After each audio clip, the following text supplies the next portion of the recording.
रजीम रब्बी शरह सदरी वयस्सिर अमरी वाहलुल उक़दतम मिन लिसानी यफ़क़हू क़ौली। अस्सलाम वालेकुम व रहमतुल्लाहि व बरकातहू। उम्मीद करता हूं तमाम सुनने खैरियत से होंगे, अपने घर में खुश होंगे, महफूज होंगे। अल्लाह ताला आपको सलामत रखे, अल्लाह ताला आपको खुश रखे, अल्लाह ताला आपको कामयाबी कामयाबी से नवाजे।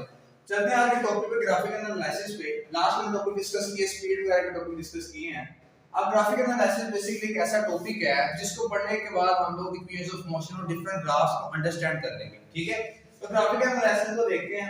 सबसे पहले ग्राफिकल एनालिसिस के कुछ पॉइंट्स मैंने लिखे हैं जिसको समझ के हम लोग बेहतर अंदाज में तमाम ग्राफिकल एनालिसिस को समझ सकते हैं। बेसिकली ग्राफिकल एनालिसिस चीज क्या है, ठीक है, या इसका हमारी लाइफ में एडवांटेज क्या है। तो सबसे पहला पॉइंट मैंने जो इसमें लिखा है, कहता है graphs truly show that a picture is worth 1000 of words. देखें, हमने 6th 7th 8th क्लास में ग्राफ को डिस्कस किया है, ठीक है। प्रोबेबली 9th में भी आप लोग किसी न किसी तरह इसको डिस्कस करेंगे। आप डिफरेंट ग्राफ पेपर्स पे लेके ग्राफ ड्रा करते थे जिसमें आपको डिफरेंट वैल्यूज दी जाती थी। ये x आपके पास 3 सेंटीमीटर है, y आपके पास 4 सेंटीमीटर है, तो ग्राफ ड्रा करें, ठीक है। तो ये आपने ग्राफ को किसी न किसी वे में अंडरस्टैंड किया हुआ आज से पहले। लेकिन अब फिजिक्स में इसका क्या काम है?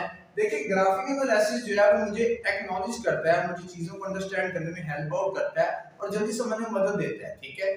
समझते हैं कि graph truly show that a picture is worth 1000 of words. देखिए, आपके पास एक मैप हो, कोई भी चीज है, कोई इंफॉर्मेशन है, उसको ग्राफ में रिप्रेजेंट कर दिया जाए।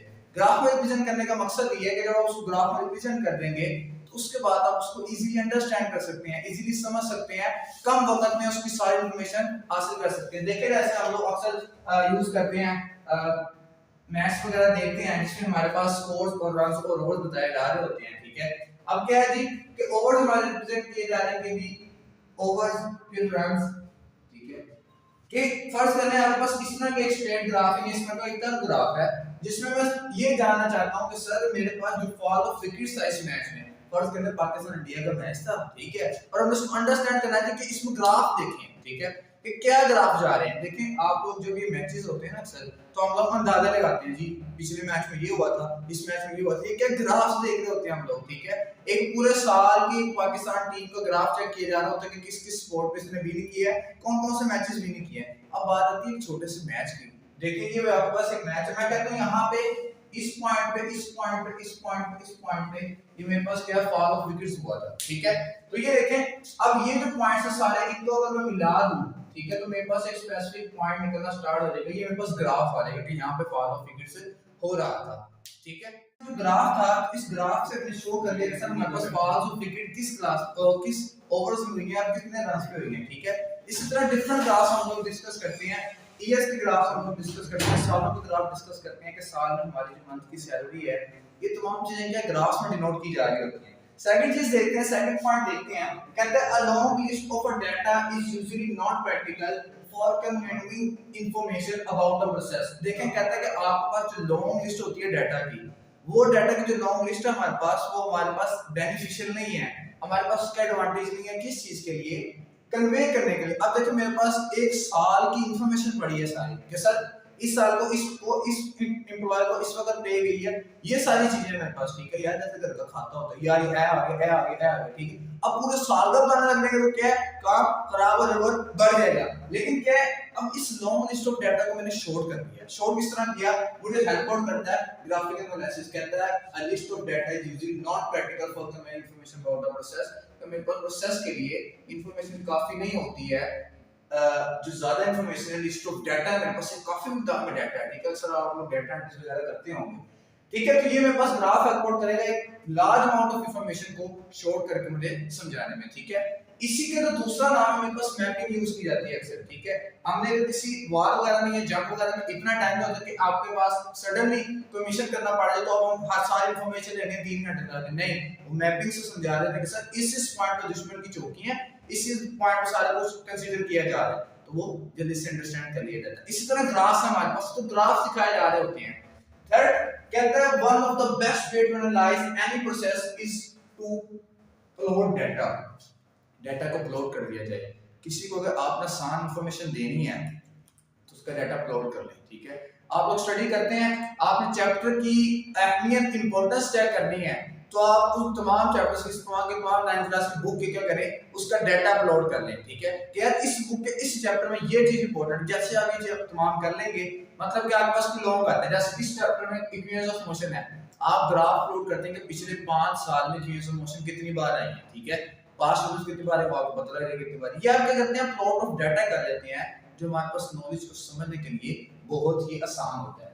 फर्दर कहता है many graphical tools are available which can generate graphs quickly जी। अब टेक्नोलॉजी का जमाना है हमारे पास, तो ज्यादातर ग्राफ जो है हमारे पास समझ आ जाते हैं हमें, और इसको बनाने के लिए अब हम क्या करते हैं, देखिए पहले हम लोग करते थे खुद ग्राफ ड्रा करते थे, जैसे मैंने ये ग्राफ ड्रा किया ये वाला, ठीक है, इसी तरह के कई ग्राफ्स हैं हमारे पास। लेकिन अब जो ग्राफ बनाने में मशीनरी है, मशीनरी का मतलब टेक्नोलॉजी यूज की जा रही है। मैंने क्या किया, मैंने लिस्ट ऑफ डाटा प्रोवाइड कर दिया, मैंने डाटा प्रोवाइड कर दिया कि सर इस साल के एम्प्लॉयज की ये सैलरी थी, ठीक है, ये इस डेट को गई है, इस को मिल गई है, इस की ड्यू है, तो ये क्या हो गया, ये तमाम का तमाम मैंने डाटा एंटर कर दिया, उसमें मैंने क्वांटिटी जनरेट कर दी, उसके बाद मुझे पता लग गया, मुझे मेरा ग्राफ जनरेट करके दे दिया कि मुझे मिल गया क्योंकि ग्राफ जनरेट हो गया। तो ये 4 पॉइंट्स इंपॉर्टेंट पॉइंट्स हैं जो कि हाई क्लास में जाके इंशाल्लाह आप लोगों को हेल्प आउट करेंगे समझने के लिए ग्राफिक एनालिसिस को। अब आज का जो हमारा टॉपिक बेसिकली जो था ग्राफिक एनालिसिस और जो बुक का कांसेप्ट है, अब उसकी तरफ चलते हैं कि बुक में हमें क्या-क्या चीजें बताई गई हैं ग्राफिक एनालिसिस के अबाउट। तो देखिए ग्राफिक एनालिसिस में हमेशा सबसे पहले जब भी आपने ग्राफ प्लॉट करना है, जब भी ग्राफ प्लॉट करें उसमें आप लोग उसकी दो वैल्यूज, दो वेरिएबल्स को देखते हैं, एक इंडिपेंडेंट क्वांटिटी होती है और दूसरी डिपेंडेंट क्वांटिटी होती है, या कह लें एक इंडिपेंडेंट वेरिएबल और दूसरा डिपेंडेंट वेरिएबल होता है आपके पास, ठीक है। देखिए जी अब इंडिपेंडेंट और डिपेंडेंट वेरिएबल क्या चीज है, इसको समझने की कोशिश करते हैं, ठीक है। सबसे पहले ग्राफिक एनालिसिस में एक पार्ट लिखने थे, ये भी रेज हो गया, तो इसको दोबारा लिख लेते हैं, हमारी कौन सी खत्म हो जाए, ठीक है जी, ये मैंने दोबारा लिखा है ग्राफिक एनालिसिस। सबसे पहला point, we have to find dependent and independent variable, dependent and independent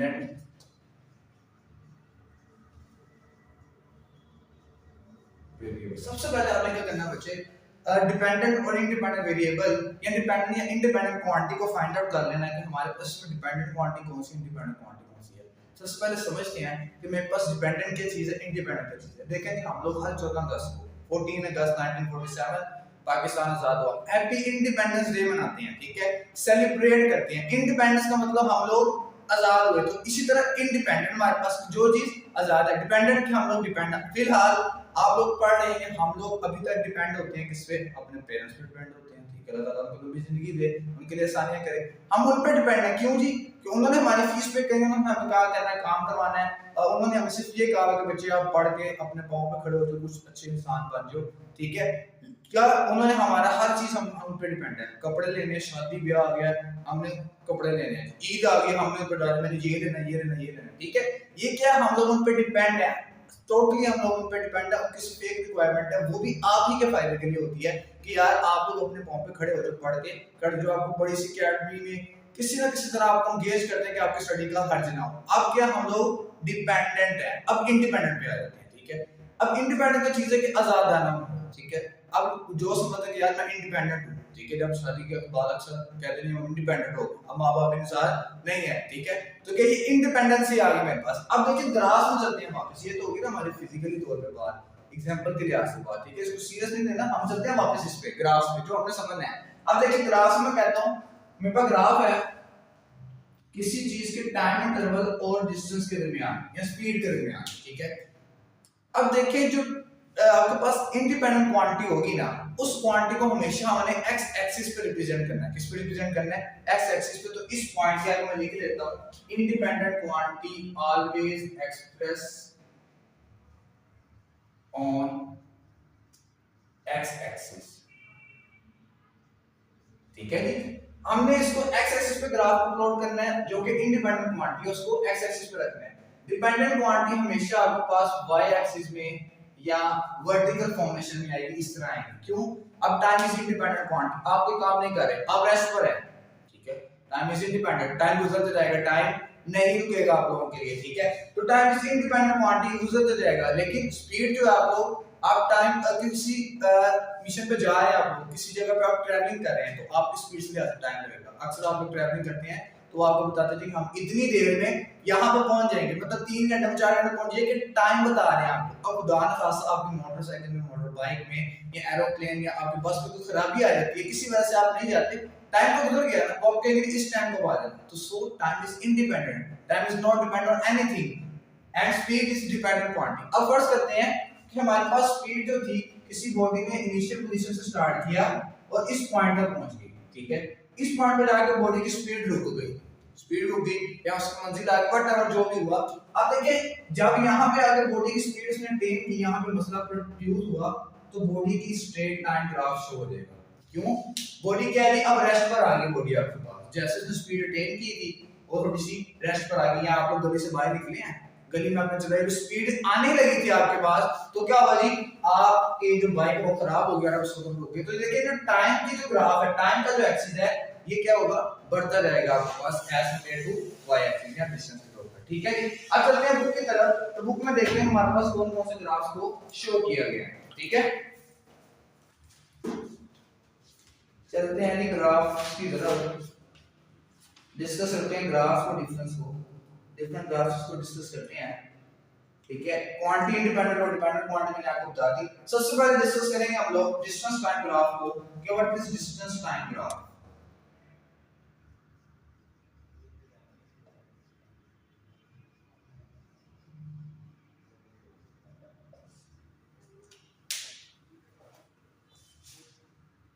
time graph को जो हमारे बेसिक टॉपिक का पहला हमारे ग्राफिक एनालिसिस चैप्टर 2.5 का सबसे पहला हमारे पास जो ग्राफ है शो करने के लिए 2.5 टॉपिक जो है डिस्टेंस टाइम ग्राफ। सबसे पहले डिस्कस करते हैं distance time graph, what is mean by distance time graph and where we represent independent and dependent quantity. तो सबसे पहले इसमें डिसाइड करेंगे कि इसमें डिपेंडेंट क्वांटिटी है कौन सी और इंडिपेंडेंट कौन सी। देखें डिस्टेंस मेरे पास क्या है, डिपेंडेंट क्वांटिटी और टाइम इंडिपेंडेंट। क्यों? डिस्टेंस डिपेंड कर रहा है, किस पर डिपेंड कर रहा है। अब देखिए अगर डिस्टेंस आप ट्रैवल करते हैं देन ही आपके पास टाइम पे डिपेंड कर रहा है डिस्टेंस, ठीक है, इतने टाइम में इतना डिस्टेंस है, ये डिपेंडेंस है, ठीक है। लेकिन जो टाइम में इज इंडिपेंडेंट, आप डिस्टेंस ना कवर करें टाइम बढ़ता जाएगा, ठीक है। देखें ग्राफ प्लॉट करते हैं डिस्टेंस टाइम ग्राफ में। सबसे पहले हमारे पास केस आता है, सबसे पहला केस डिस्टेंस टाइम ग्राफ में क्या आता है, when the object is at rest, object at rest, जब बॉडी आपकी रेस्ट पर है। सबसे पहला डिस्टेंस टाइम ग्राफ में क्वांटिटी ऑब्जेक्ट एट रेस्ट पे हमने ये डिसाइड कर लिया कि डिस्टेंस टाइम ग्राफ में ये ग्राफ की फॉर्मेशन है, ठीक है। टाइम मेरे पास कहां पे आएगा, एक्स एक्सिस पे, क्योंकि अभी हमने लर्न किया कि सर मेरे पास जो टाइम है, ठीक है, is independent and distance is dependent quantity and we have to represent dependent or independent quantity on x axis and y axis respectively. So further अब इसको देखते हैं when the object is at rest, जब आपकी body rest पर है। देखिए जब आपकी बॉडी रेस्ट पर है तो आप इस तरह किसी भी चीज का ग्राफ प्लॉट कर लेंगे। जब बॉडी रेस्ट पर है समझे क्या हुआ, मैं कहता हूं ये मेरे पास क्या 10 20 इसी तरह 30 40, ठीक है, इसी तरह डिस्टेंस मेरे पास 10 20 30 और 40, ठीक है, ये डिस्टेंस है। अब बॉडी जो आपकी है मूव कर ही नहीं रही ग्राफ, ठीक है, आपकी बॉडी मूव कर नहीं रही, तो ग्राफ में उसमें क्या है आपके पास, ये जो टाइम की लाइन है, ये टाइम की लाइन है, ये आपके पास क्या आ रही है, स्ट्रेट आ रही है। क्यों? वक्त गुजरता जा रहा है, ठीक है, लेकिन डिस्टेंस जो आपके पास है वो क्या कवर नहीं हो रहा, टाइम गुजरता जा रहा है। तो ये जो लाइन है, ये जो स्लोप है, ये बढ़ती जाएगी मेरे पास, लेकिन डिस्टेंस एज वेल एज ही रहेगा मेरे पास, ठीक है। तो जैसे डिस्टेंस टाइम ग्राफ में हमने देखा कि सब जब object is at rest, body distance cover नहीं कर रही, ना कवर करने की वजह से क्या होता है कि टाइम की जो स्लोप है वो बढ़ती जाती है। देखिए ये टाइम की रोटेशन थी एक्स एक्सिस पे, तो एक्स एक्सिस पे जो लाइन है वो क्या होगी, बढ़ती जाएगी मेरे पास, ठीक है। तो ये मेरे पास क्या आ गया, when the object is at rest we show that the graph is parallel to X axis. हम इसमें लिखेंगे, आपको क्वेश्चन आ सकता है कि when the object is at rest so what graph body will show, ठीक है। तो ऑब्जेक्ट एट रेस्ट पे होगा तो आपके पास the graph of body will be parallel to x axis, parallel to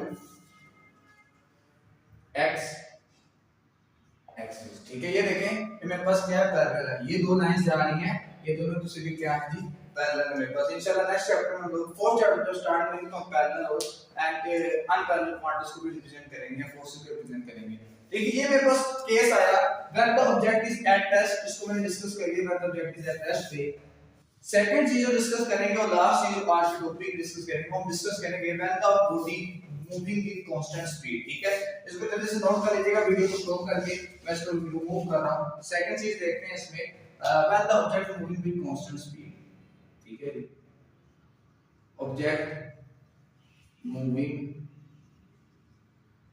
with constant speed, ठीक है जी। जब आपकी बॉडी कांस्टेंट स्पीड से मूव कर रही है तो मेरा ग्राफ क्या होगा उसको रिप्रेजेंट करते हैं। देखें कांस्टेंट का मतलब क्या है, हम अक्सर अपने फिजिक्स में कांस्टेंट यूज करते हैं, के कांस्टेंट यूज करते हैं, सी कांस्टेंट यूज करते हैं, ये डिफरेंट कांस्टेंट यूज करते हैं। कांस्टेंट का मतलब है इसकी वैल्यू सरकार फिक्स है। जैसे हमारे पास जी कांस्टेंट ग्रेविटेशनल एक्सेलरेशन 9.8 मीटर पर second square, value constant fix है। ग्रेविटेशनल कांस्टेंट आपके पास एक चीज है कैपिटल जी जिसको हम कहते हैं, ये कैपिटल जी, ठीक है, जिसकी value 6.673 multiply by 10 power -11 newton metre square पर किलोग्राम स्क्वायर है मेरे पास, ठीक है। तो ये क्या है, मेरे पास कांस्टेंट वैल्यू है बच्चे कि इनकी वैल्यू फिक्स जा रही है। इसी तरह हमारे पास कुछ ग्राफ्स भी स्वयं होते हैं जिनमें मेरे पास वैल्यू कांस्टेंट होती है। जैसे कि लास्ट में हम लोग डिस्कस कर रहे थे कि सर अगर हम लोग यूनिफॉर्म स्पीड को देखें तो यूनिफॉर्म स्पीड और कांस्टेंट स्पीड सेम कंसीडर की जाती है मेरे पास। क्यों सेम कंसीडर की जाती है इसको देखते हैं। देखिए जी डिस्टेंस कहां पे आएगा जी, always on X Y axis, ठीक है जी। क्यों, this is the dependent quantity and this is independent quantity, ठीक है। डिस्टेंस टाइम ग्राफ में जब बॉडी आपकी कांस्टेंट स्पीड से मूव कर रही है, कांस्टेंट स्पीड का मतलब है फर्ज करें अगर बॉडी का टाइम 10 सेकंड और डिस्टेंस 10 मीटर हो, ठीक है। इसी तरह ये 20 ये 30 ये 40, इसी तरह यहां पे 20 30 और 40 होगा, ठीक है। तो ये क्या चीज है आपके पास 10 20 30 40 10 20 30 40, ये डिस्टेंस मैंने इक्वल रखा हुआ। देखिए होता क्या है कांस्टेंट स्पीड में, कांस्टेंट का मतलब क्या है आपकी बॉडी का टाइम इंटरवल और आपकी बॉडी का कवर डिस्टेंस दोनों इक्वल जा रहा है। फर्ज करें मैं कहता हूं बॉडी ने 10 सेकंड में 10 मीटर डिस्टेंस ट्रैवल किया, मतलब यहां पे पॉइंट आया। इसी तरह बॉडी ने 20 मीटर डिस्टेंस ट्रैवल किया 20 सेकंड्स में, ठीक है। मतलब नेक्स्ट 10 सेकंड में मेरे पास क्या आ रहा है वही सेम डिस्टेंस आ रहा है। इसी तरह फर्दर इसी तरह आ रहा है, ठीक है। कि 30 सेकंड होते हैं तो 30 मीटर कंसीडर कर लिया जाता है, 40 सेकंड होते हैं 40 मीटर। मींस कि आपके पास ये ग्राफ क्या आ रहा है, अगर इसको स्केल से शो करूंगा ना तो आपके पास ग्राफ क्या आएगा, स्ट्रेट लाइन ग्राफ शो होगा आपके पास, ठीक है। देखिए बॉडी कांस्टेंट स्पीड से मूव कर रही है बच्चे, मैं यहां से मूव करता हूं इस तरह, मैं चल रहा हूं, ठीक है। वॉक मूव नहीं कर रहा कोई, कैट वॉक मूव नहीं कर रहा मैं वैसे आपको एग्जांपल, लेकिन मैं यहां से क्या करता हूं बच्चे, मैं यहां से 1 2 ये मैंने 3 स्टेप चले, कुछ सेकंड में चले 3। अब वापस में मैंने 1 2 3 स्टेप इसी तरह चले। ये मेरे पास क्या कांस्टेंट, मेरे पास स्पीड है, मेरे पास कांस्टेंट डिस्टेंस है, कांस्टेंट टाइम ग्राफ में शो कर रहा हूं। तो when the object moving with constant speed, आपकी बॉडी जो कांस्टेंट स्पीड से मूव कर रही है, मींस कि अक्सर हम लोग मोटर पे जब लोग बच्चे जाते हैं तो हमारी एक स्पीड लिमिट होती है, ठीक है। तो उतनी स्पीड में क्या होता है हमने उसको कवर करना होता है, हमने कांस्टेंट स्पीड में जाना होता है। अगर कम करेंगे तो खुदा ना खास पीछे से आगे कोई लग जाएगा, ठीक है। अगर हम ज्यादा कर लेंगे तो हमारे पास क्या हो जाएगा, चलान हो जाएगा हमारे पास। हमने परसों पढ़ा था यूनिफॉर्म स्पीड वगैरह में कि लीडार LIDAR लीडार एक हमारे पास क्या होता है, डिटेक्शन करता है स्पीड की आपके पास, ठीक है। तो ये मेरे पास चीजें थी सारी, और कांस्टेंट स्पीड की उम्मीद है कि आपको समझ आ गई। तो आपको क्वेश्चन पूछा जा सकता है कि how the constant when the object is moving with constant speed which graph it shows. तो हम लिखेंगे when the object is moving with constant speed its graph will be straight line, ठीक है जी। तो ये मेरे पास बच्चे आ गया when the object moving with constant speed, के ऑब्जेक्ट मूव कर रहा है कांस्टेंट स्पीड से, तो मेरे पास इस तरह का ग्राफ शो हो रहा है, ठीक है। तो अगर आपको इसमें कोई चीज नहीं समझ आई है तो आप मुझसे पूछ सकते हैं, कमेंट सेक्शन में पूछ सकते हैं। उम्मीद करता हूं आपको लगा समझ आया। अगर समझ आया तो लाइक करें, शेयर करें, सब्सक्राइब करें। मिलते हैं चलो नेक्स्ट वीडियो में। और अल्लाह का शुक्र है कि हमें यहाँ बोर्ड मिल गया यहाँ पे, ठीक है, बड़ा बोर्ड मिल गया, अच्छी तरह समझ लेंगे, हम काफी चीजें कवर कर लेते हैं, ठीक है। तो मिलते हैं चलो नेक्स्ट वीडियो में, तब तक के लिए इंतजार करें, ठीक है। इस वीडियो को समझें, कोई क्वेश्चन हो तो कमेंट से पूछें, किताब को दुनिया को शेयर करें, लाइक करें, ठीक है। मिलते हैं चलो नेक्स्ट वीडियो में, तब तक के लिए अल्लाह हाफ़िज़।